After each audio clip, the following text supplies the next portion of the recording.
el padre Romero, esto lo dijo en 1962. Sinopsis Films, al servicio de la evangelización.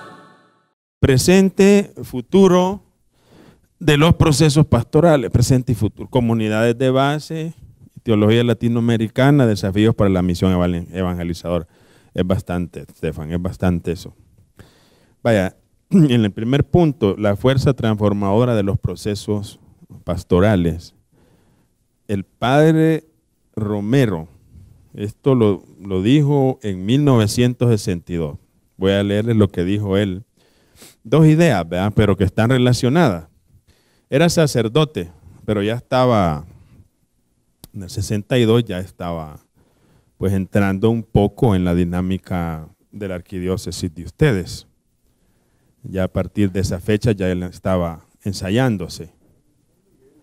Sí, así es, pero ya en el 62 estaba perfilándose, ya era bastante conocido su perfil, ¿verdad? Que después va a ser escogido pues como secretario del SEDAC y también de la conferencia de aquí.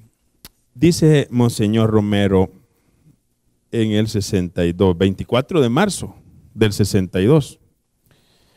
El salvadoreño dice, es por naturaleza un ciudadano que se lleva a donde se quiere. Basta empujarlo. Como él está joven, es más impetuoso. Un sacerdote joven tiende a ser impetuoso, pero es normal. Ya después la vida le pega sus toques a uno, no, ya se va calmando. Parece, dice, que no tiene voluntad propia.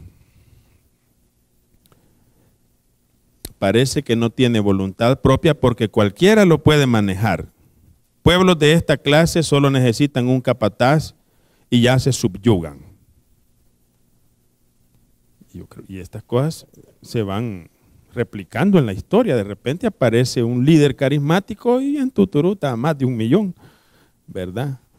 Sí, o sea, no digo que esté mal, simplemente es el fenómeno. Yo creo que Romero, siendo sacerdote, ya tenía, digamos, una sensibilidad analítica como para desmontar aquella tesis que dice que él cuando ya le mataron a Rutilio, que por supuesto que eso fue un empuje tremendo, ya para definirse él, pero estos pensamientos son de cuando él era sacerdote.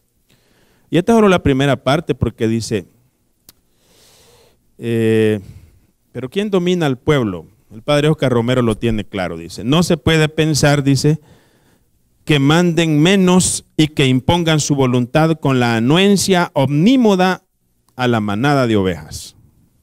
O sea, en el modo como ellos quieran, a una manada de ovejas. Es necesario, dice, que el salvadoreño sacuda su marasmo y su apatía.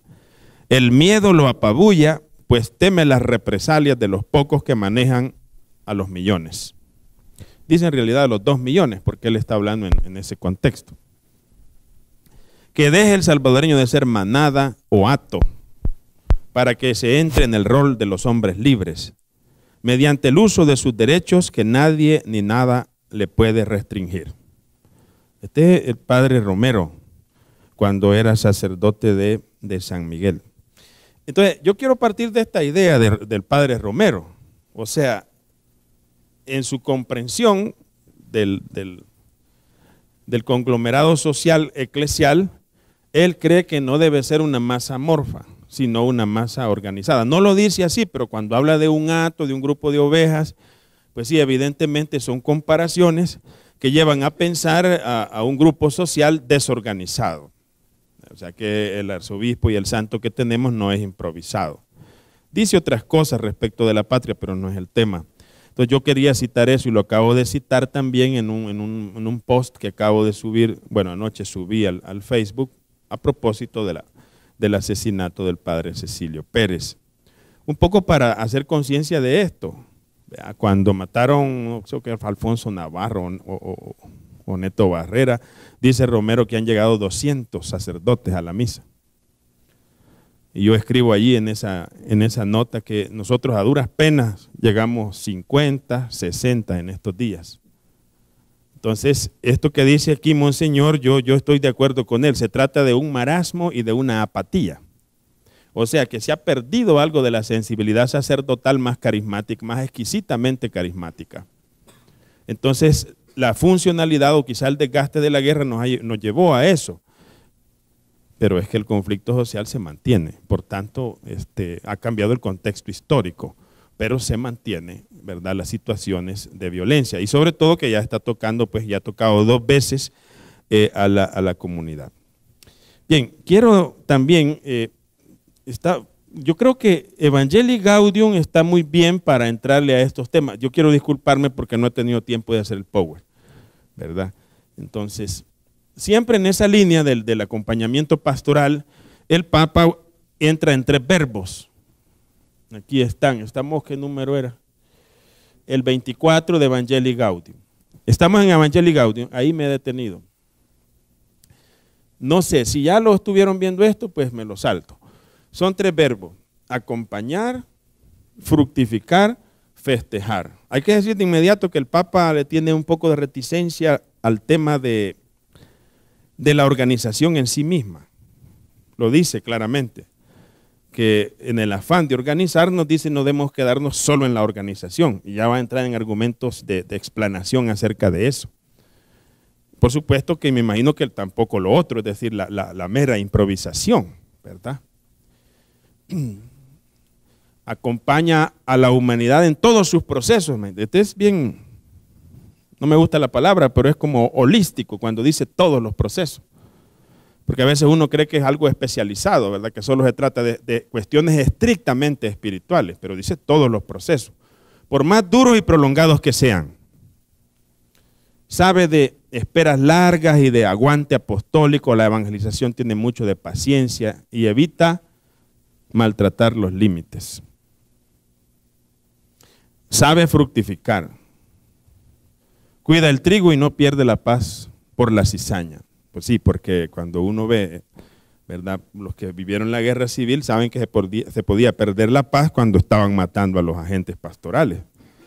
Y uno lo escucha actualmente, que muchos se desesperan, ¿verdad? Y tienen razón humanamente hablando cuando se asesina a un sacerdote, ¿verdad?, a otro sacerdote. Hay un conato, ¿verdad?, de tomar unas reacciones, pues, primarias.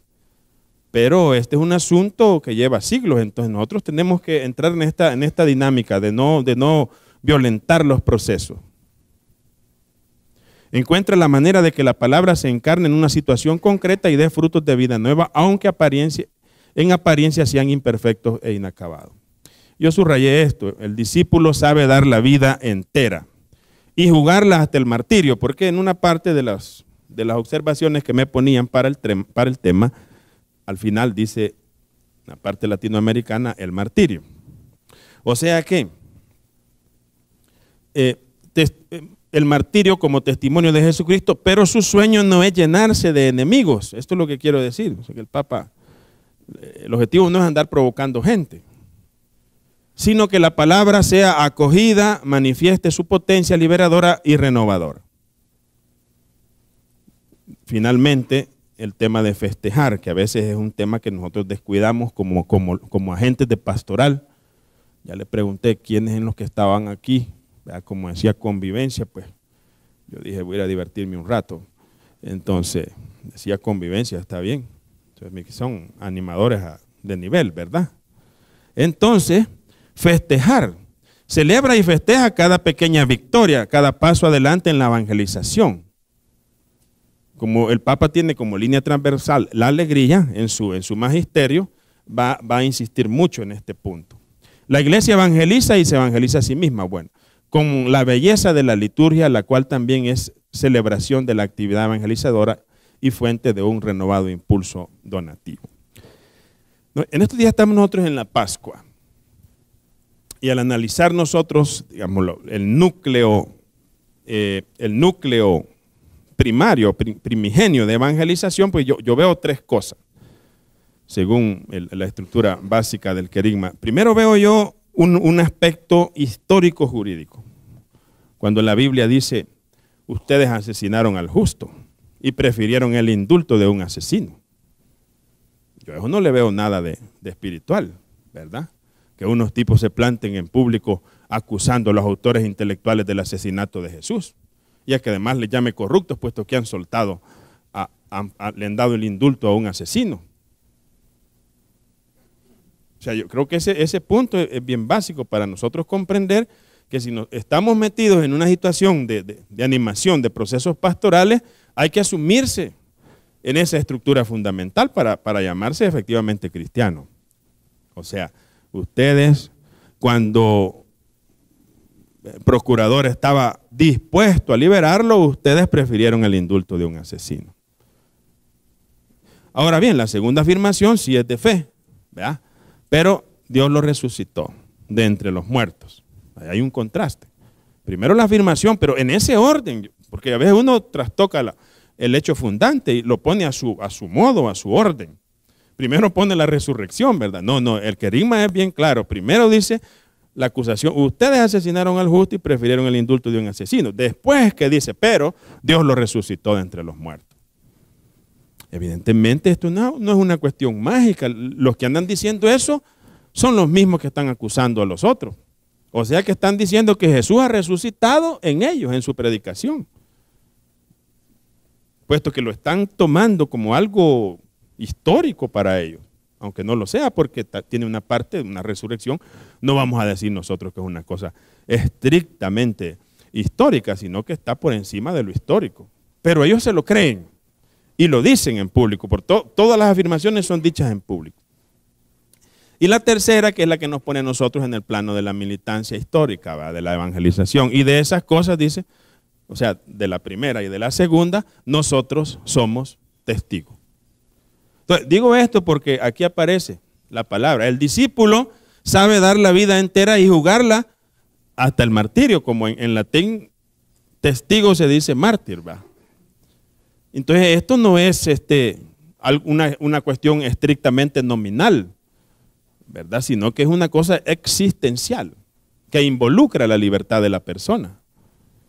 Y tal vez nosotros podemos estar pensando, no, pues es que, y me da un poco bueno, me da risa, pero en el sentido de cómo se proyectan las cosas en El Salvador por el nivel pues tan primitivo de análisis que tenemos nosotros de las cosas, tan elemental. Cuando dice, a ver, aquí andaba metido el padre y por eso lo mataron.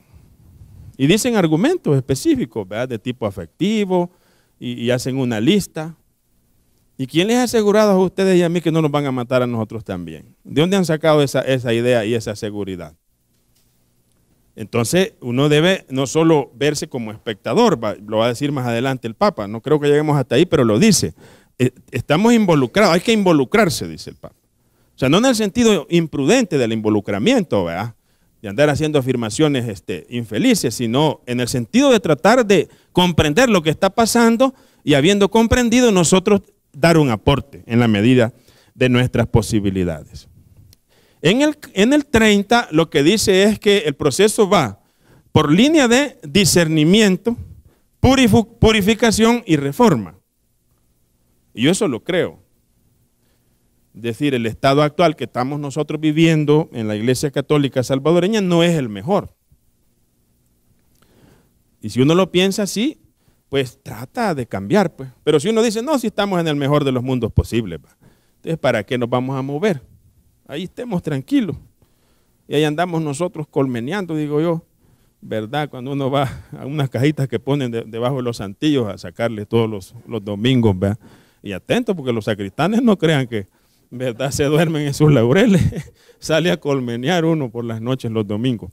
Bien, en orden a que este impulso misionero sea cada vez más intenso, generoso, bueno, ahí pone unos adjetivos, intenso, ¿va? Generoso, fecundo. Exhorto también a cada iglesia particular a entrar en un proceso decidido de discernimiento. Tal vez esta palabra, porque no creo que los que le escriben estos textos al Papa estén pues distraídos, es en ese orden, discernimiento, purificación, reforma.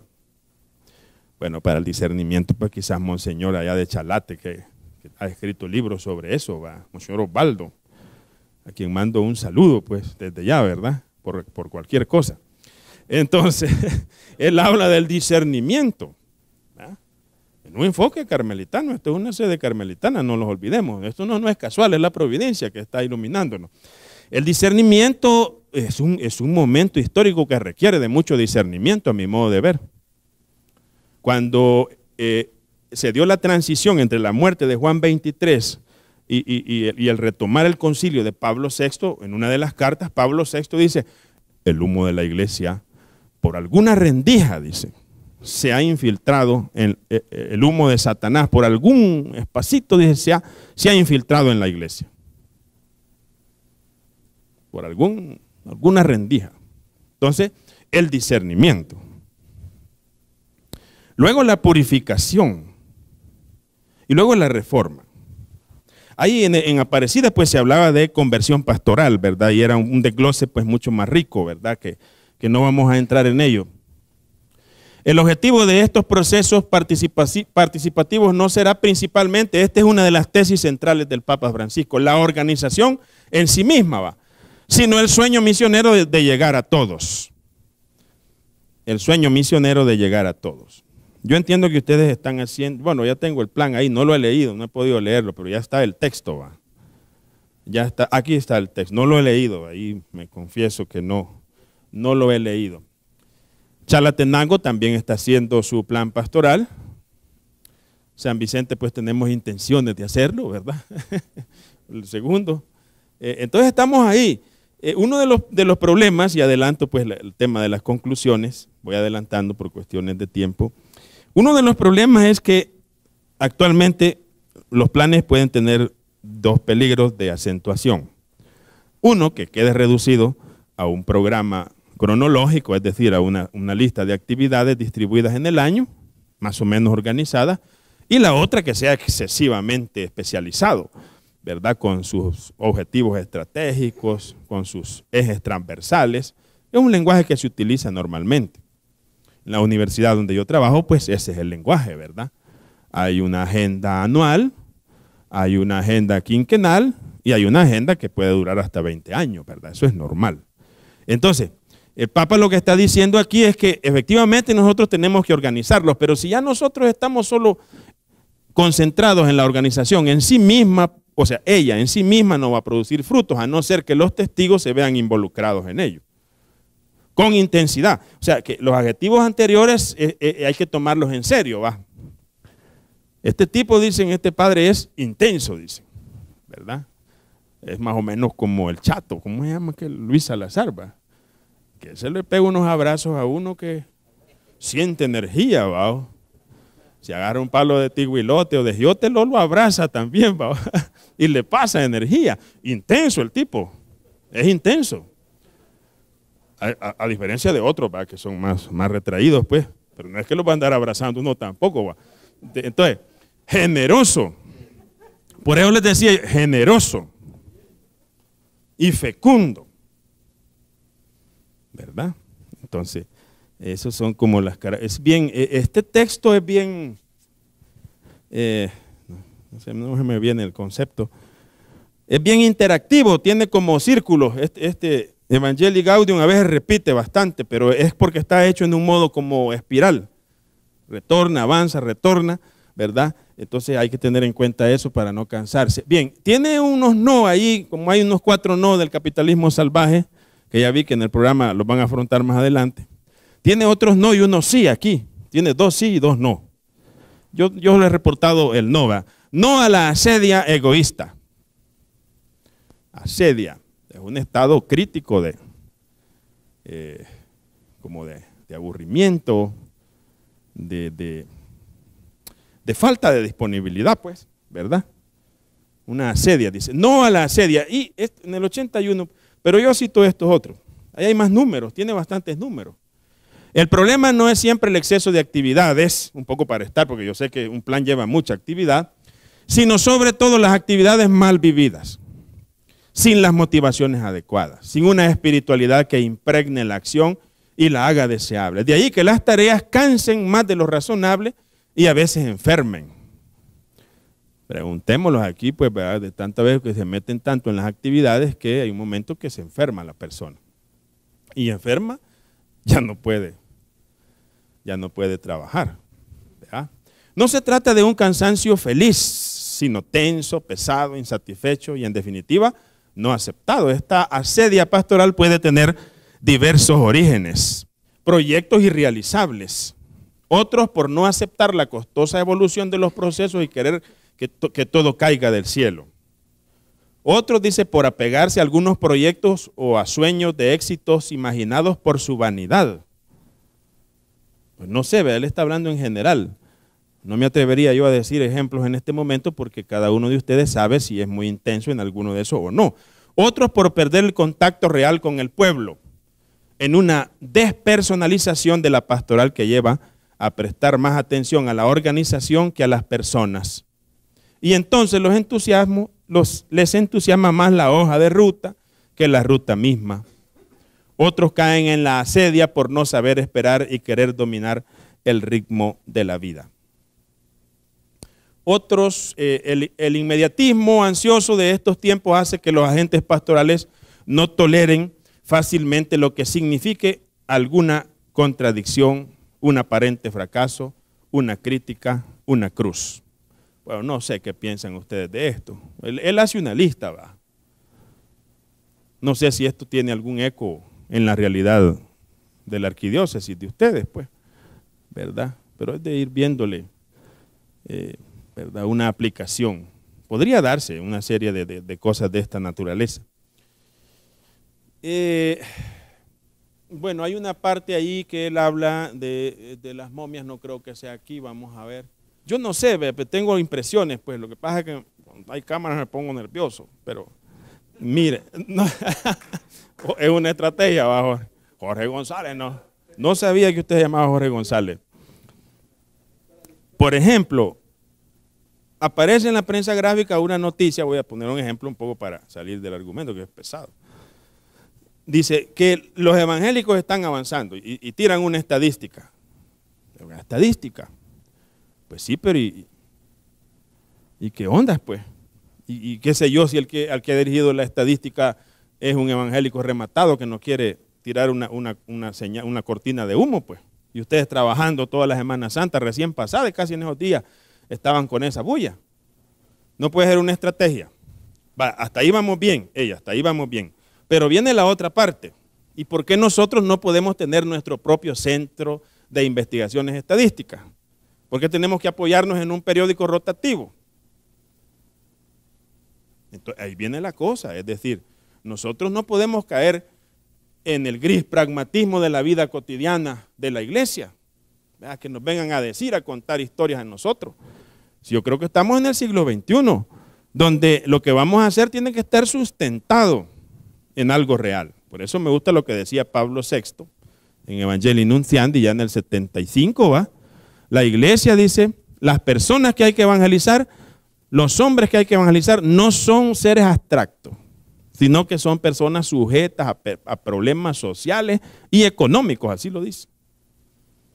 Entonces es bien importante tener datos, ¿verdad? Pero entonces podría estarse dando eso.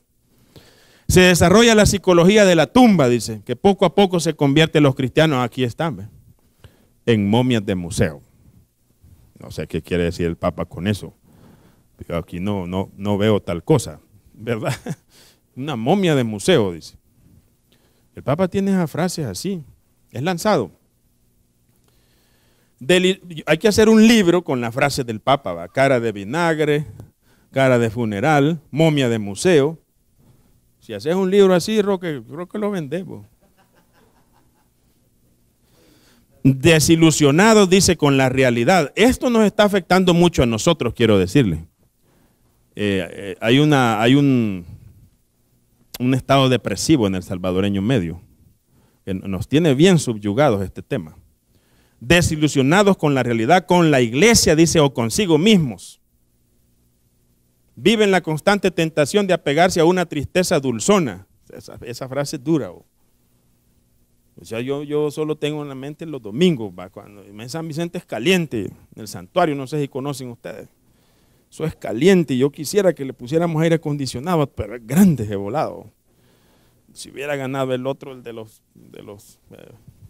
¿cómo se llama? Supermercados, yo le hubiera dicho, no, me pónganos aire acondicionado.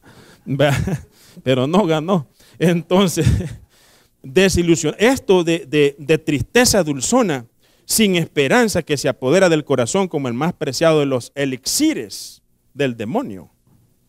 Puchica, a ver, no me he fijado si alguien tiene el documento para ver de dónde lo ha sacado eso. el más preciado de los elixires del demonio. Sí, hombre, pero claro, el sacerdote tiene sus estados, ¿verdad?, en el cual necesita, por eso es bien importante el apoyo. No es el tema ahorita, ¿verdad? No es un retiro, no puedo entrar en eso. Pero que se apoyen, ¿verdad?, que nos apoyemos los sacerdotes. Llamados a iluminar y a comunicar vida, finalmente se dejan cautivar por cosas que solo generan oscuridad y cansancio interior y apolían, dice, el dinamismo apostólico. Por todo esto me permito insistir. Y ahí cierro esa parte. Primera, no nos dejemos robar la alegría evangelizadora. Yo sé que no es fácil, ¿va? Después de que has estado confesando, predicando, hay como una cuestión exánime, y la palabra está bien dicho, es como que el alma se te saliera. Así como las palabras son fragmentos de alma, ¿verdad? No sé si te les ha pasado a ustedes y pasan hablando mucho. Uno tiene que sentarse como si con el cuerpo hubiera estado hablando, pero es que está hablando con la boca, tendría que estar rendido de la lengua más que todo. Pero te sentáis, porque pero es que las palabras son como el espíritu. Entonces, es bien importante lo que dice el Papa, ¿verdad? Aunque nosotros estemos cansados, hay que ver cómo sacamos. Y el otro no, ¿verdad?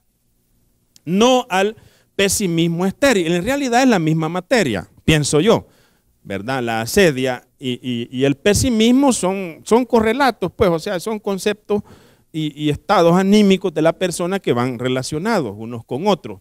Una de las tentaciones ahogan el fervor y la audacia, es la conciencia de derrota, que nos convierte en pesimistas, quejosos y desencantados con cara de vinagre.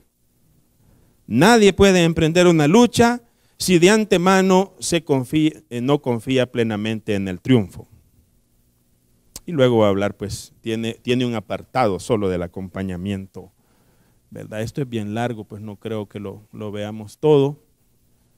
Solo voy a leer las primeras líneas. Más que nunca necesitamos de hombres y mujeres que desde su experiencia de acompañamiento conozcan los procesos donde campea la prudencia, la capacidad de comprensión, el arte de esperar, la docilidad del espíritu para cuidar entre todas las ovejas que se nos confían de los lobos que intentan disgregar el rebaño.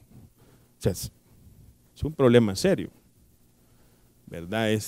Nosotros le hicimos una visita a Monseñor William Iraeta, algunos sacerdotes, a quien saludo también por estos medios, ¿verdad? Y le dijimos, mire, es bien importante que investigue el asesinato, le dijimos nosotros, del padre Walter, porque si no se aclara, es probable que maten otro sacerdote, ¿verdad? Es bien importante cerrar, porque la parábola del samaritano ese que le ayuda al que está golpeado, ese es un círculo cerrado. Inicia con los primeros auxilios, pone recursos en cuanto que presta la cabalgadura, le da no solo primeros auxilios, sino que lo lleva a una posada, algo más sistemático, y al regreso le paga. No deja abierto el círculo del problema, sino que lo cierra. Y es una de las parábolas que define al cristianismo, al movimiento cristiano. O sea, dice, ¿quién te parece que hizo lo correcto? Pues el samaritano, evidentemente, ¿verdad? O sea, es un tipo sistemático que no solo está ahí contemplando el dolor humano, sino que se acerca, aplica un alivio mientras la situación se calma, pero después le da seguimiento, ¿verdad? Y cierra el círculo. Es una circularidad cerrada esa. Claro que hay más enfermos, ¿va? Imagino que el día siguiente pudieron haber golpeado a otra y otra vez se abre el círculo, ¿verdad?, del proceso.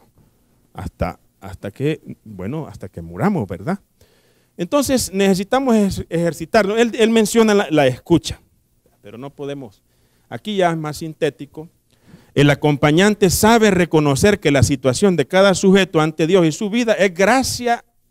En gracia es un misterio que nadie puede conocer plenamente desde afuera. El auténtico acompañamiento espiritual siempre se inicia y se lleva adelante en el ámbito del servicio a la misión evangelizadora. Ahí cierro, es la primera parte del acompañamiento, que es una cosa que ustedes es más práctica, ¿va? Este es como un enfoque que tiene el Papa y Monseñor, lo que les dije, pues, ¿verdad? Entonces, en el caso de Monseñor Padre Romero, la organización, ¿verdad? O sea, la cita que les hice. En el caso del Papa Francisco es más existencial, es que como es argentino, puede ser un poco borgiano él. O sea, tal vez no seguidor de Borges, pero inconscientemente proyecta los conceptos de Borges. Borges tiene un cuento que se titula, ¿cómo es? Funes. ¿Cómo se llama? Funes el mentiroso o algo así, no sé cómo es que dice. Y va haciendo una descripción de un sujeto. Y me encuentro yo y ahí dice Borges que los cristianos somos tontos, ¿verdad? Y el Papa dice, sí, Funes el memorioso. Así es el título del cuento de Borges. Y Borges en una parte dice que los cristianos somos tontos. Claro que lo pone en boca de otro, ¿verdad? Y el Papa dice que somos tontos y que no tenemos memoria. Y el Papa dice que nosotros somos memoriosos. Pues digo que es algo borgiano el Papa en este sentido también, ¿verdad? Que nosotros tenemos que entrar, para él la evangelización no es un asunto meramente pragmático y organizativo, sino que es algo existencial también. Quizás ahí haya una clave de interpretación de lo del Papa, ¿verdad? Vaya, y ahora quiero pasar yo al otro tema. Los laicos, dice, por su parte, van comprendiendo su papel y llena de satisfacción el corazón mirar cómo el laicado en todos los estrados profesionales, universitarios, estudiantiles, campesinos y obreros se están promoviendo, sintiendo una iglesia cada vez más auténtica que reclama de sus bautizados la cooperación que en esta hora difícil tienen que dar. Grupos de comunidades eclesiales de base surgen por todas partes y son verdaderas colmenas del quehacer de Cristo. Me gusta eso de colmena. Dice que las comunidades de base son colmenas. Vaya, cito esto porque yo refiero a Luis Chávez y González el inicio del proceso organizativo en El Salvador. No solo él, evidentemente, ¿va? Pero si hablamos de los arzobispos, yo creo que él es uno, si no el primero, que organiza la cuestión social al interno de la iglesia. Vaya, Belloso y Sánchez había escrito unas cartas sociales, es cierto, pero hasta donde yo sé no había tenido la capacidad de hacerlas viables en el proceso histórico, creando las mediaciones estructurales para lograrlo. En cambio, Luis Chávez y González sí. De tal manera que algunos de nosotros hemos llegado a afirmar que Monseñor Romero no sería lo que es sin el aporte de Luis Chávez y González. Es casi seguro, por lo que tenemos estudiado. O sea que sin la infraestructura eclesial, ideológica se dice, ¿verdad?, en el ámbito secular, pero en el ámbito eclesiástico suena negativo. O sea, en el ámbito de la organización, en el ámbito de la comprensión y en el ámbito de la proyección, hay un aporte muy rico en Luis Chávez y González. De tal manera que cuando Monseñor Romero llega a San Salvador, incluso está montada, ¿verdad?, una semana pastoral. Eso es programático. Y allí está Rutilio Grande como protagonista. Están los esquemas de conferencias que dio en ese día, que estaba muy empapado de unas teorías que venían de Chile. Bueno, los mayores aquí sabrán mejor que mí incluso estas cosas, ¿verdad? Pero lo que yo quiero decir no es tanto la reminiscencia del pasado en cuanto tal, sino que si ese momento histórico que lideró Luis Chávez y González y compañeros sacerdotes y laicos dio el empuje hasta llegar a la iglesia de los mártires que ahora tenemos nosotros, habría que preguntarse qué tendríamos que hacer nosotros para armar otra etapa, armar, no sé cuál verbo utilizar, sino gestar una nueva etapa en este momento histórico. Esa es mi pregunta que yo me estoy haciendo y que yo se las externo a ustedes. Es decir, ¿qué hacemos con, y adelanto también el tema del martirio, qué hacemos nosotros con toda esa sangre de mártires? Que es como un tesoro, ¿va? Como que a uno le digan, mire, como que el Chapo me dijera a mí, mire padre, tenga este $1.000.000 aquí, guárdemelos, inviértalos usted, si no lo ponen a bailar el carbonero los policías, ¿va? Entonces, pues sí, enchuchado uno decía, mira cómo está bailando el carbonero. Entonces,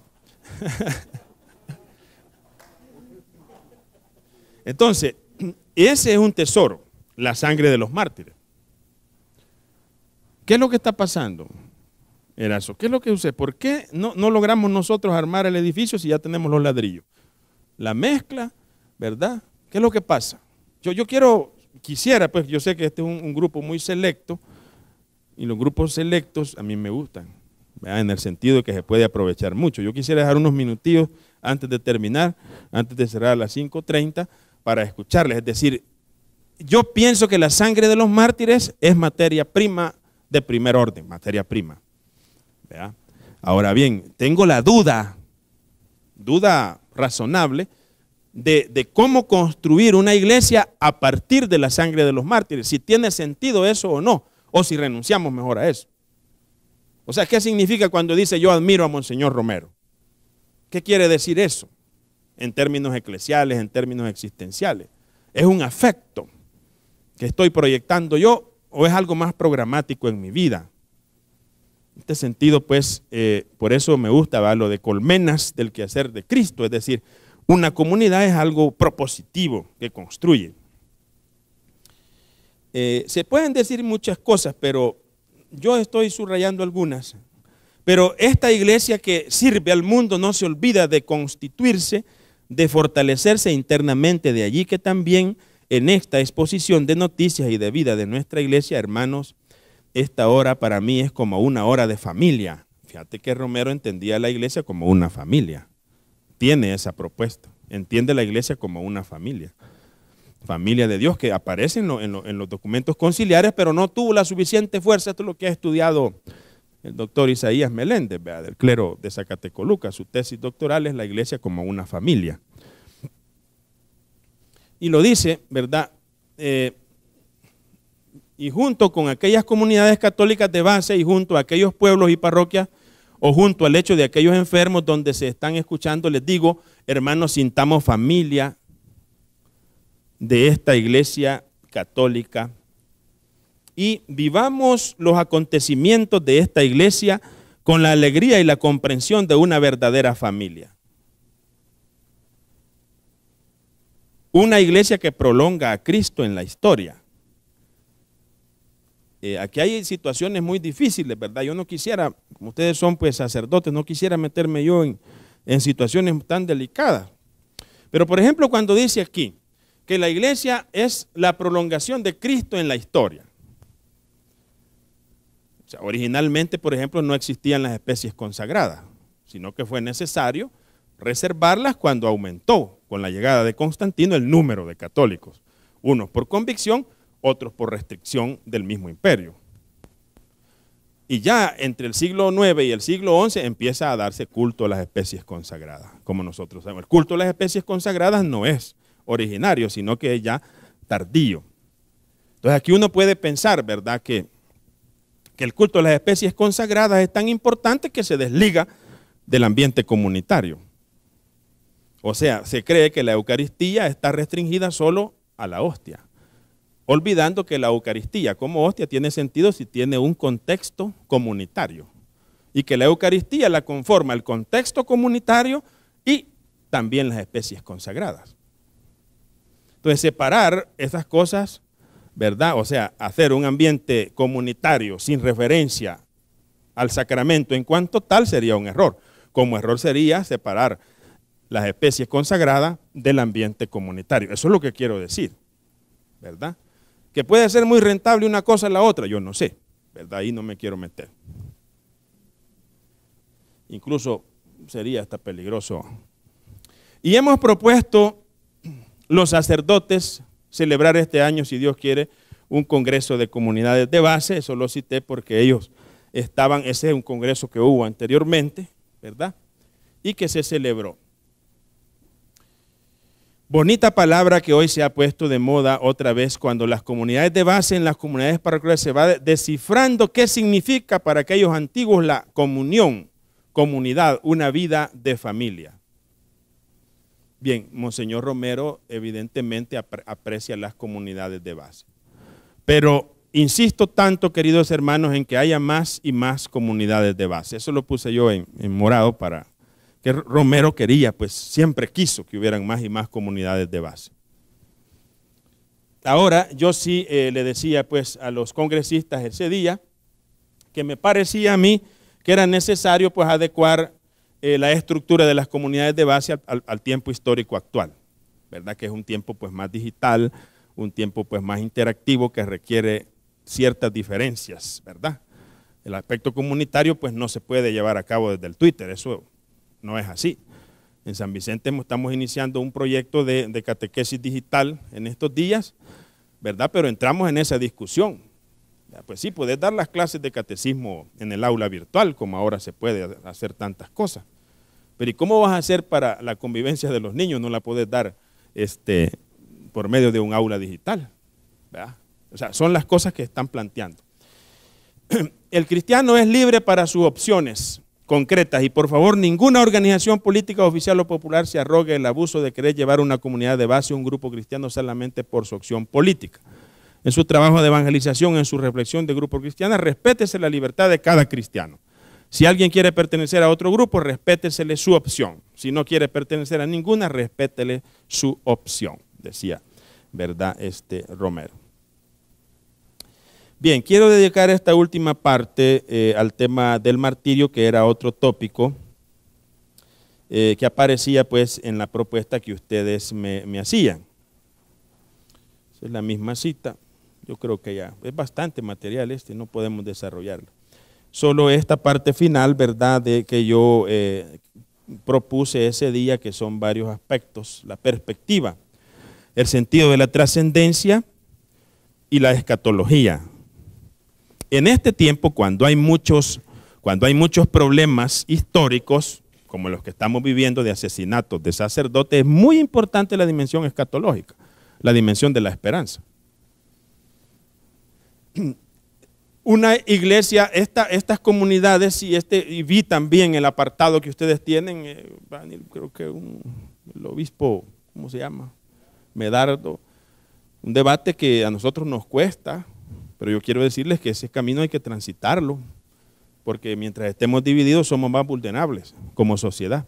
Tenemos que buscar un mecanismo para acercarnos, por lo menos con estas iglesias históricas, que ya de facto funciona, de facto ya funciona, pero de jure todavía no. Y es demasiado tarde ya, o sea que tendríamos que entrar en esa dimensión, no que entremos en un desorden y una mezcolanza, no, pero por lo menos tendría que haber un ministerio, un área, un equipo, qué sé yo, que se encargue de eso, para proyectarnos nosotros también socialmente.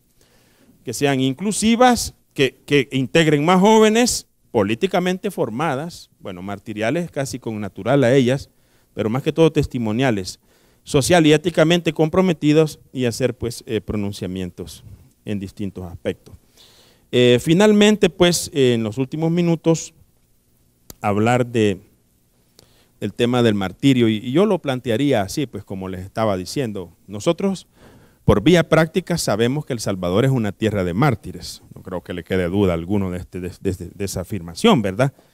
Pero ¿y de qué sirve ser una tierra de mártires? O sea, ¿qué sentido tiene eso? Y yo quisiera, ¿verdad?, escucharles un poco a ustedes, aunque es la materia de mi especialidad, pero más me gustaría escucharles. Entonces me detengo aquí si tienen alguna observación, incluso de los temas anteriores, ¿verdad?, de los dos temas anteriores, para ver si podemos dialogar un poco. ¿Qué dice Jorge? Por aquí traigo el micrófono para que pregunten. O sea, cualquier cosa. Digamos que en términos del último tópico que me habían propuesto, que era teología latinoamericana, martirio, y había algo sobre identidad, en lo que a nosotros respecta, el aporte que El Salvador puede dar a la teología latinoamericana, puede hacerlo en cualquier ámbito, pero el aporte mayor lo puede dar en el análisis del martirio, porque es algo que tiene mucho raigambre en este país y que otros países no tienen, y que no es un concepto como la teología europea, sino que es una praxis histórica y eclesial. O sea, esa es la tesis central de esa parte. No, captando el discurso que traes, yo he logrado sintetizar dos cosas, no sé si estoy equivocado, pero para asegurar lo que he entendido. El futuro de los procesos y de las comunidades eclesiales de base va en el sentido de organizar a la gente de cara a problemas, pero desde la visión del Papa Francisco va en el sentido de actitud, ¿verdad? Yo creo que es una de las cosas que por veces nos falta en la arquidiócesis, porque nos afanamos por organizar cosas y casi que todas las parroquias hacen planes parroquiales y toda la cosa, pero después de planificar nos falta la actitud para comprometernos con los acuerdos, con las líneas pastorales. Yo creo que aquí es donde puede entrar la riqueza del martirio, ¿verdad? De que los mártires nos hagan ver la actitud correcta para llevar una evangelización adelante, para llevar una misión adelante, para construir una iglesia. Un poco de lo que vamos a tocar el mañana, al preparar el espacio que se me ha dado, yo veía una cosa, que cuando hablamos del martirio nos quedamos con qué bonito cómo lo mataron, qué bonito lo que decía, ¿verdad? Pero el punto es, ellos son testigos de qué. Ellos testifican una fe y promocionaron esa fe con una manera de evangelizar. Y creo que ahí es donde hay que sacar la cosa, ¿verdad? ¿Qué fe es la que ellos testificaron y de qué manera la promocionaron? ¿Verdad? Pues creo que esos son los instrumentos la esencia del mártir. El mártir nos recuerda que hay una fe única y que no se puede diluir en otras cosas, ¿verdad? Y que hay una manera de promocionar esa fe por la cual tocó intereses o transformó la realidad y reaccionó el imperio del pecado, porque él siempre va a reaccionar y por eso lo elimina.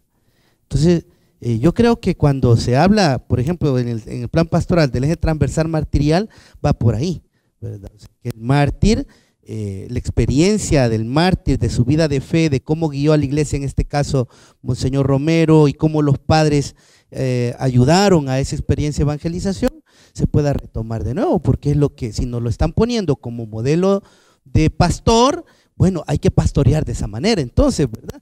Nos están moviendo, bueno, hay que ver, por ejemplo, las características que el Papa le dio en la carta de beatificación, ¿verdad? Una que pone es evangelizador, me llamó la atención, ¿verdad? Y entonces, si Romero es ejemplo de evangelizador, pues hay que descubrir cómo evangelizó él para evangelizar a nosotros. Yo creo que por ahí puede ir la cosa, ¿verdad? También, sí, los ejes, sí, algunos ejes sí me recuerdo. Estaba el eje martirial y creo que está el eje eucarístico y podría estar uno mariano. Misión permanente, ok. Pero en cuanto respecta Eucaristía y martirio, hay una gran relación, o sea, íntima, profunda. Pero yo quiero insistir en ese tema. Lo que pasa es que el martirio en la Eucaristía está visto en modo sacramental y ritual. Pero el martirio visto en las personas, en los mártires, es más histórico, existencial y eclesial, ¿verdad? Son las tres características que a mi modo de ver coinciden. Entonces, el separar esas dos cosas no sería correcto, o sea, por lo menos en la línea de la tradición, ¿verdad? Por eso es que cuando la voz, en estos días, si estamos en ese contexto pascual todavía, cuando le dicen a Pablo, ¿por qué me persigues? No le dice, ¿por qué andas persiguiendo a los cristianos? No, porque en primera persona, ¿por qué me persigues? O sea que la voz se está identificando con los perseguidos, ¿verdad? En ese sentido hay que ir tomando en cuenta pues la correlación, y de hecho en el lavatorio de los pies, ahí no aparece en ninguna parte nada de pan ni vino, y bueno, ustedes lo han visto cada año, y eso es lo que llamamos la conversión de Pedro, y por ahí iniciamos, ¿verdad? El tema ya de la reforma, que más se entiende como conversión, en este caso pastoral.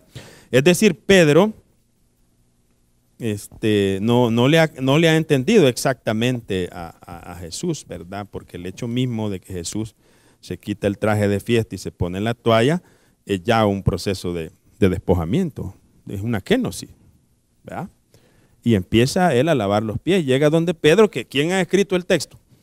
Lo ha escrito Juan, la escuela joánica, que tienen otra idea del episcopado. O sea, ellos lo aceptan, le dicen, sí, usted es el príncipe, pero a esta condición. Cuando se da la discusión, es literaria, pues, es decir, es la discusión que la escuela joánica pone entre Jesús y Pedro, como interpretan ellos la relación entre Pedro y Jesús. Cuando Pedro dice, mire, usted a mí no me va a lavar los pies. que es la réplica desde el capítulo 10, cuando la voz le dice y le pone la cobija esa llena de animales, va. Mira, Pedro le dice, sacrifica y come. ¿Y qué le respondió Pedro? Jamás, fíjate lo que le dice, jamás he comido animales impuros. ¿Y qué le dijo la voz? No llames impuro lo que yo he creado. Esas son babosadas tuyas, le dice. Vos te has inventado eso. No lo dice así, va. Pero yo a veces lo digo así un poco para ponerle intensidad, va. Si eso vos te lo has inventado, o sea, eso que estás diciendo de que son animales impuros, ese es tu ritual. Que no te has despojado todavía, no te has liberado. ¿Verdad? Eso es creación mía y no puede ser impuro. ¿Comprende eso? Sí, lo entiendo. De cuando va, pensa, a donde Cornelio, estamos en el capítulo 10, Cornelio se le arrodilla porque dice otro texto que ellos habían confundido a los apóstoles en otro texto con las divinidades, ¿verdad? Míticas. Entonces, claro, Cornelio evidentemente tiene una cultura pagana, pero está muy interesado por el cristianismo. Entonces, cuando lo ve, cree que Pedro tiene connotaciones divinas y se le arrodilla o se le postra, no sé, pero algo de eso hace. ¿Y qué le dice Pedro? Levántate, que yo también soy un hombre. Claro, pero le dice eso después de que le han pegado la tastaseada ya con la cobija. Pero si no le hubieran dicho que no anduviera inventando cosas, ahí lo deja hincado y se aprovecha de la persona. Como muchos pastores hacen, van a disculpar, pero se aprovechan de la buena intención de las personas para sus fines meramente mezquinos. Entonces no podemos. Entonces, la conversión de Pedro es muy importante en esta línea. La Eucaristía, entonces, en la escuela joánica se entiende como servicio. Y le dice, sí, de acuerdo, tú eres el príncipe de los apóstoles. O sea, porque el texto fue escrito por la escuela joánica. Y Jesús dice que terminado el lavatorio de los apóstoles, se quita la toalla, se pone la túnica de nuevo y vuelve a su puesto, así dice. O sea que el hecho que nosotros salgamos a servir al pueblo no nos quita nada del estatus que tenemos. ¿Verdad? Es una circularidad que incluso puede ser litúrgica, porque uno cuando va a la misa se pone, vea la casulla, parece que es otra persona, Batman Forever, una cosa así. Entonces, sí, padre, disculpe. Cuando mencionó, tenemos tanto sangre de los mártires, pero son como ladrillos, pero ¿cuál es el cemento? Porque no estamos edificando tal vez con todo lo que podríamos. ¿Cuál es el cemento que ayuda pues para que se puede construir algo con todo eso? No, pues sí, como es que toda comparación es imperfecta. Aquí pues el otro me va a decir, mire la pasta para los azulejos, ¿dónde está? ¿Verdad? O sea, no, es que es mi pregunta, o sea que es una pregunta retórica para ver si nosotros logramos entre todos, ¿verdad? Porque no es una cosa que se puede hacer de escritorio. O sea, no es que yo como especialista una noche de Illuminati me meta yo allí, me fume pues algún puro de saber de qué y de repente al día siguiente ya una cosa. No, es algo, quizás ese sea un problema. Por ejemplo, yo cuando leo los escritos de Monseñor Escobar, y yo quiero felicitarlo, también un saludo para él, ¿verdad? Lo felicito porque el giro hacia a lo martirial es fenomenal. Pero sucede que no se trata solo de reportar textos, ¿verdad?, que recogen el sentido del martirio, sino que aquí es, digamos que si ustedes quieren un camino para ir en esa línea, es que no son ideas, no son conceptos, sino que es una experiencia el martirio, antropológica. Entonces hay que hablar con las personas que más han potenciado a los mártires son los que tienen la mejor respuesta. Si quisiéramos darle una respuesta a esto, entonces preguntarles qué piensan ellos, hacer unos talleres, unos diagnósticos con ellos, ¿verdad? Y recoger la riqueza que está en ellos. Allí saldría mucho de luz para nosotros, ¿verdad? Más que ponerse, si yo le puedo decir a alguien, un especialista de la UCA, de la otra universidad, redactame este texto, y te lo va a hacer. Pero otra cosa es que vos camines con el pueblo. Por eso me gusta lo que dice el Papa. Hay procesos que son lentos, dice, y quieren mucha paciencia, pero vas a lo seguro, ¿verdad? En ese sentido, por eso estoy siempre en el mismo tema, ¿verdad? La correlación entre el martirio, los sacramentos, en particular la Eucaristía y el bautismo, y el tema sí, también la misión permanente de qué podemos hacer nosotros para aprovechar mejor la sangre de los mártires. No sé, allá, usted, ¿verdad?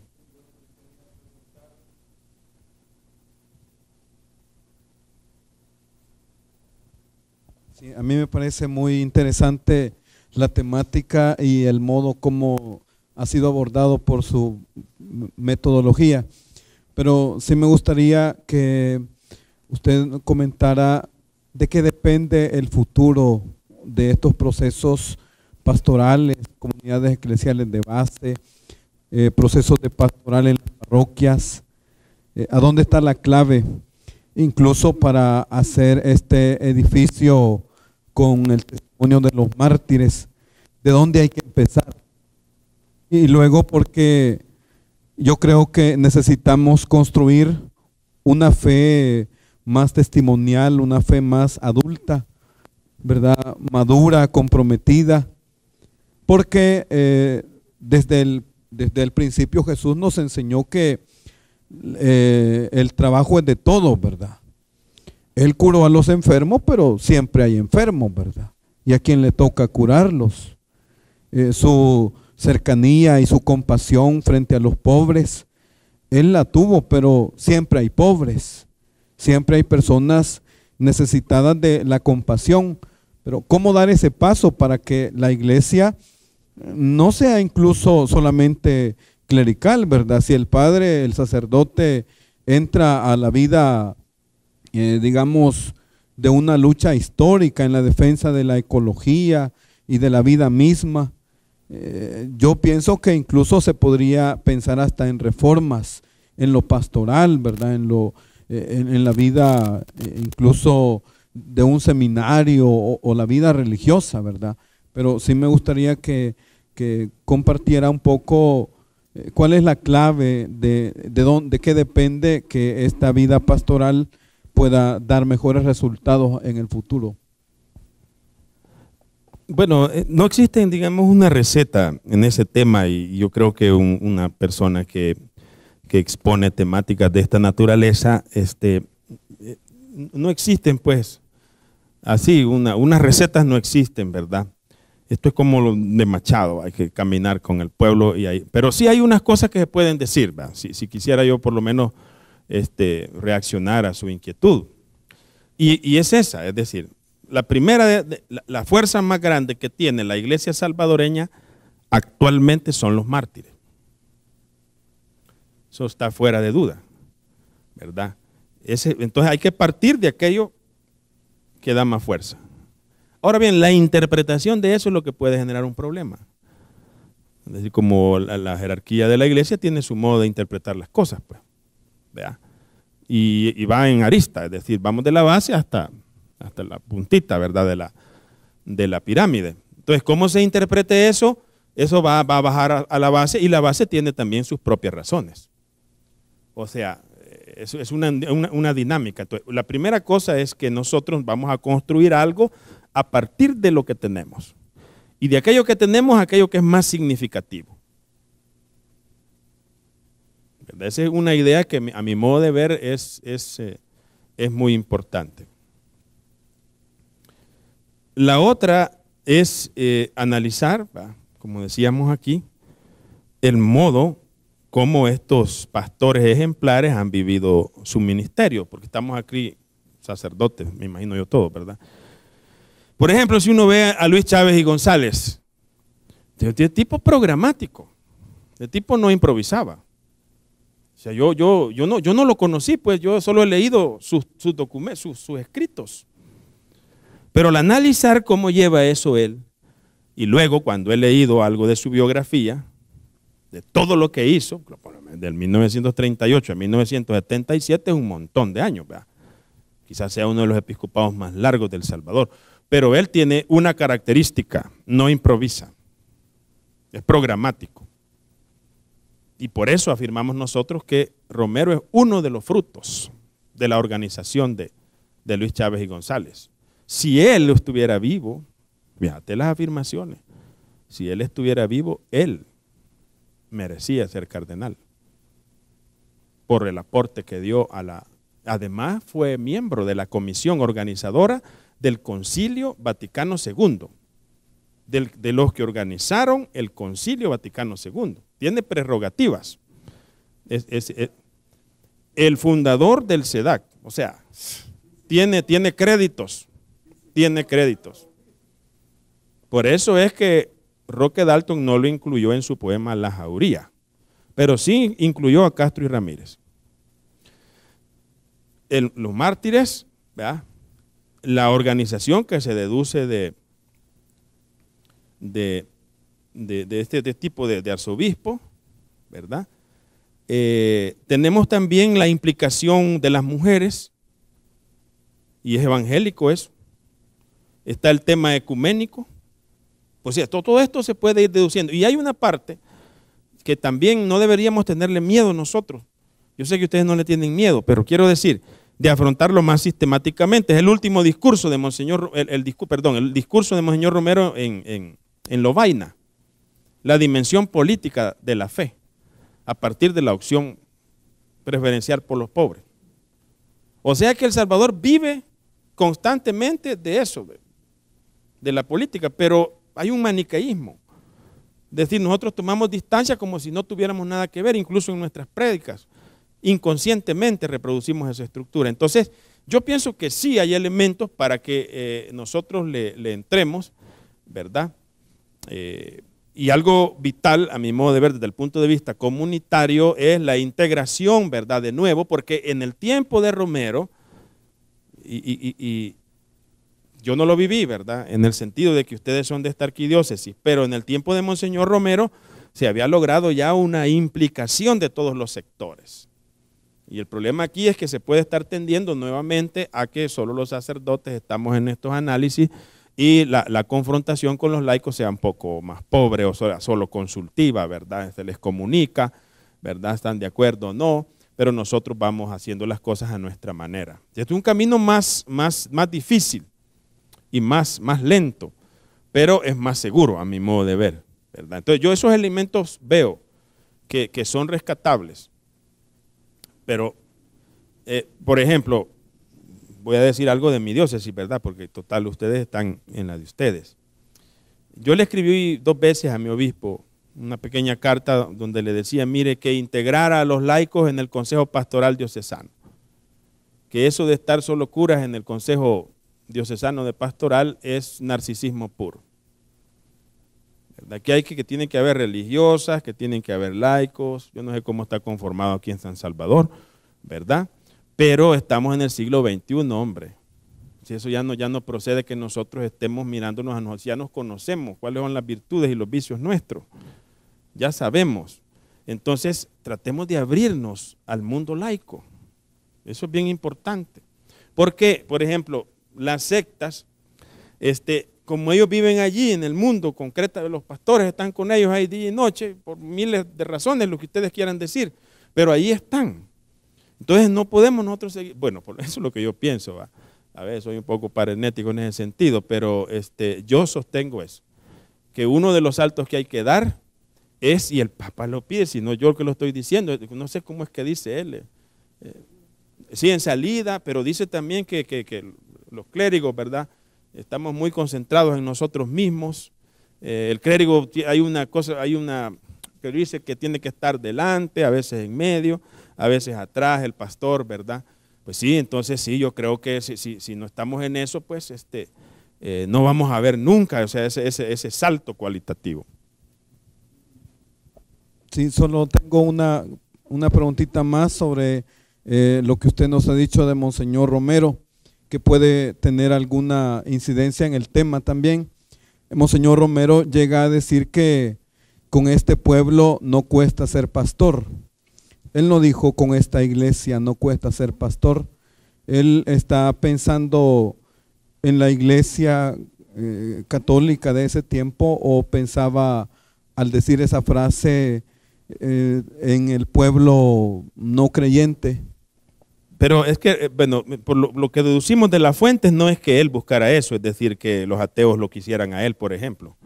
Eso no se encuentra, yo por lo menos en lo que he leído, y he leído creo bastante de él, no encuentro que él programáticamente ni siquiera estuviera buscando que los evangélicos lo quisieran. Eso es un proceso en él, que ya al final de su episcopado lo vivía él bastante bien. Pero al inicio, cuando uno lee sus escritos como sacerdote, es bien reacio. O sea, pues sí, es clásico, pues como cualquier sacerdote, pues tiende a defender su propia identidad, ¿verdad? Eso es normal. Pero a consecuencia de su ministerio, el episcopado de Romero, el ministerio de Romero, el legado de Romero tiende a ser ecuménico, pero no porque él lo quiera, Es como cuando dice padre de los pobres, ¿va? En la definición de la beatificación, Monseñor Romero, padre de los pobres. Pero fíjese que la frase es ambigua, como el texto no lo explica, ¿verdad? ¿Es Romero que se considera papá de los pobres o son los pobres que lo consideran papá a él? Eso no lo dice, hay que analizarlo uno, ¿va? Dice, padre de los pobres. Pues sí, pero un papá puede haber tirado a sus hijos y es papá, biológicamente hablando.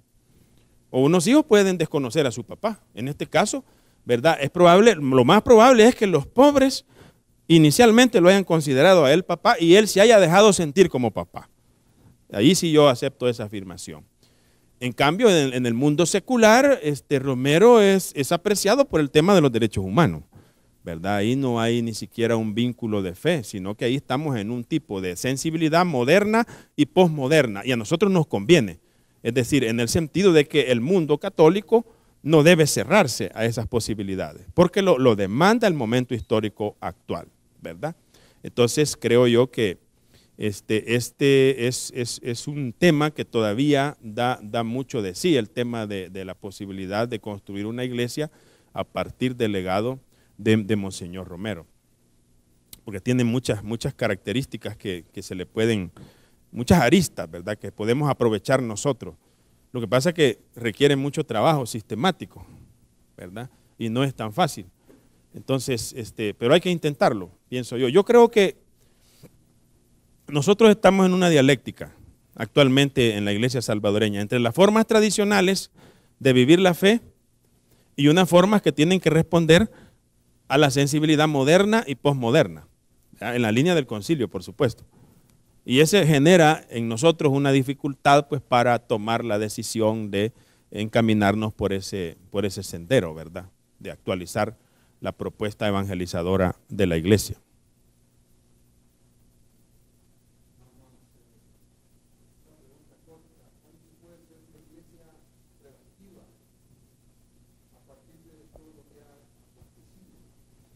Usted tocó algo así de que no es necesariamente que este pueblo no sea una masa amorfa, ¿verdad? Y que este pueblo tiene que salir del marasmo y de la apatía. Entonces, en este contexto actual, ¿cómo podemos ser preventivos como iglesia? Y hay una cosa que es bien importante, la transparencia. Y ese es un tema muy específico, ¿verdad? Pero que tiene razón usted, es decir, la transparencia, pues como ustedes saben, la iglesia pues es jerárquica en este punto, ¿verdad? Y lo que hace es aplicar el derecho canónico. Yo creo que a eso se refiere, a los problemas que hemos tenido, por ejemplo, ya sea por el abuso de menores y delitos de esta naturaleza. Sí, dígame. Y es que también creo que un artículo o un editorial de hoy del diario citaba al libro de Orwell, 1984, de la complicidad que hay, ¿verdad? Todos los que han elegido, los que llevan las riendas de un gobierno, se quejan, pero también ellos por haberlo elegido son cómplices.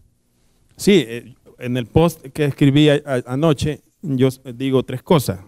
O sea que el tema de la apatía tiene efectos en tres niveles.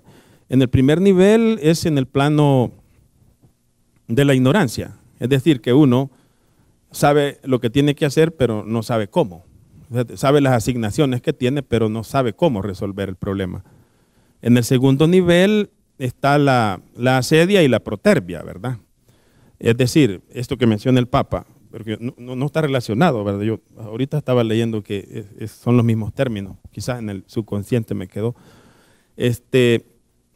La asedia y la protervia, es decir, cuando se trata de que uno sabe lo que tiene que hacer, sabe también cómo hacerlo, pero no lo hace, por falta de disponibilidad. Y la tercera, que es la que usted menciona en el tema de Orwell, es que uno está en connivencia con el delincuente, es decir, uno sabe lo que tiene que hacer, sabe cómo, pero no lo hace, ¿verdad? Porque uno está en complicidad con el que está delinquiendo. Y eso se da en la iglesia, también ese nivel. Entonces, la labor preventiva, un aspecto importante es la transparencia, ¿verdad? Recuerdo que mi obispo nos dijo en una de las reuniones del clero, aquí tengo una carta que me han mandado, porque estaba como regañándonos, ¿verdad? Por el tema, tanto tema delicado que hay hoy. Aquí tengo la carta, dijo, pero yo esperaría que la leyera. Es decir, porque yo no sé qué es lo que dice la carta, si se la han enviado solo a él. O sea, lo que estaba diciendo es que él tenía ahí lo que le pedía el Vaticano a él y que él tenía que aplicar eso. Pero la transparencia es mejor que lo diga, que lo lea, porque si no uno no sabe a qué atenerse. O sea, el tema de la transparencia para la labor preventiva es muy importante. Pero más importante todavía, a mi modo de ver, es lo que dice el Papa en el discurso que les da allí en Panamá a los señores obispos, que es una joya de discurso, que eso hay que mantenerlo porque ahorita tal vez no le notamos, pero tiene un concentrado. Yo no sé quién se lo hizo, porque no es que los papas hacen eso, sino que alguien tuvo que habérselo hecho, pero está bien hecho. En el sentido de que el pastor, así como nos dicen a nosotros que tenemos que estar cerca de las personas, también el obispo debe estar muy cerca de los sacerdotes, ¿verdad? Para poder escucharles. Es labor preventiva, es eso, muy, muy importante a mi modo de ver. Y no tiene que ser, pues, como algunos de nuestros jerarcas, pues, porque tantas cosas que tienen que hacer que van viendo a él aquí, le dan la mano a él y le van viendo a él. Y cuando le dan la mano aquí ya no lo ven a él sino, y pasan, ¿no? Y eso no, ya no puede ser, pues, o sea, eso ya no tiene sentido. Entonces, yo pienso que sí. O sea, muchas de las cosas que están sucediendo graves se pueden prevenir ciertamente, con transparencia, con diálogo, con formación también específica en ese tema. Así que ya le doy la palabra, Goyito. Hay muchos sacerdotes, por ejemplo, yo les oigo decir, disculpen, ¿verdad? Pues es por el tema, que dicen, por ejemplo, cuando están explicando temas de los abusos de menores, ¿verdad? O los incapaces, dicen, hay que pedir el DUI, dicen. Es ignorancia total, porque aun con el DUI también te pueden meter a la cárcel. Aunque tenga DUI y te acusan de violación, de todos modos vas a la cárcel. Entonces no es cuestión de bromas, sino que es una cosa bien, bien seria, bien delicada. Y yo creo que lo mejor es hablar con mucha claridad, sin ofender, o sea, sin presumir que son delincuentes a los que les estoy hablando. O sea, yo no debo partir de esa presunción, sino que yo debo presumir que son personas correctas, que están luchando por hacer las cosas bien, pero que esperan de mí como un papá que yo les explique bien, ¿verdad? A, B y C, ¿verdad? Si A, entonces está, si B, entonces está, ¿verdad? Eso está haciendo mucha falta. Yo no sé por qué, pero noto que falta mucho eso. No sé. Ajá. Sí, quería referirme a un aspecto que me parece que le dejó Monseñor Chávez a Monseñor Romero y que fue determinante. Y es que Monseñor Chávez tenía formación, formó a líderes políticos, por ejemplo los de la democracia cristiana, también a los universitarios a través de la JUC, Juventud Universitaria Católica, donde hoy es el arzobispado. Allí era el edificio pues donde se reunían, la residencia universitaria, tenía la Juventud Estudiantil Católica, entonces, y la JOC era toda una cadena que le facilitó pues a Monseñor Romero, que cuando llegó tenía interlocutores en los diferentes campos de la transformación de la sociedad. Sí, eso está demostrado. Pero, por ejemplo, pues si ustedes analizan que Luis Chávez y González empezó el 38, o sea, hay que ubicarse históricamente. El 38 estaba muy poco evolucionada el tema pastoral aquí en el país. Él es el pionero en todas estas cosas. Además, una gran capacidad, como a él le cogió el concilio siendo arzobispo, ¿verdad? Él incluso el discurso que él tiene es anticomunista antes del concilio. Ya cuando vino el concilio y el concilio empezó a matizar los discursos con respecto al comunismo, él cambió, ¿verdad? No quedó así como directo, ¿va? Como otros pastores quedaron directos. Él cambió.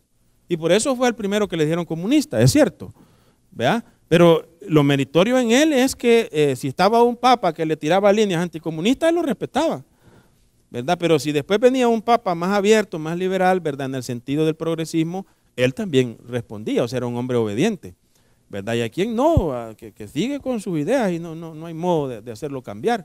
En ese sentido creo yo que eso sí es importante y lo hemos, bueno, en cierto modo se ha perdido. Es decir, que nosotros hagamos una lectura de la realidad, quizás sea con más acuciosidad. Quizás, tal vez en los planes pastorales, yo no sé, estoy hipotizando totalmente.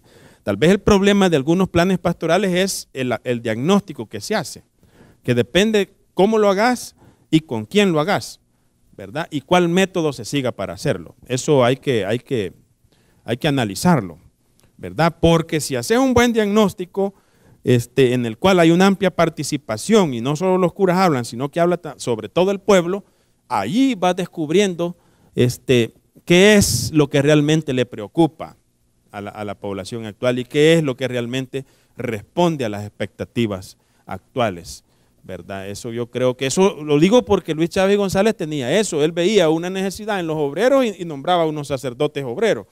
Él veía una cuestión con los campesinos y nombró los sacerdotes para trabajar con los campesinos. Vio lo de los estudiantes, ¿verdad? E hizo lo de los estudiantes. O sea, así es la cosa, ¿verdad? Es una cuestión de abrir los ojos para que la realidad le diga algo a uno, ¿verdad? Eso es bien importante. Y yo quiero, ya le doy a Joaquín, volver a lo que nos decía el compañero allá, que se me olvidó, que le quería responder en ese momento.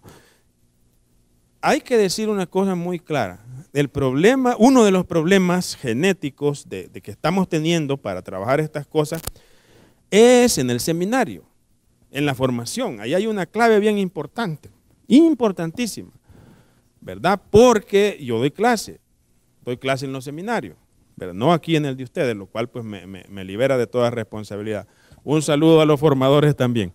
Entonces, sí, fíjate bien, cuando yo les propuse este ejemplo que le acabo de proponer a ustedes en el 4º año de teología allá en Santiago de María, que es un seminario pues romerista, ¿verdad?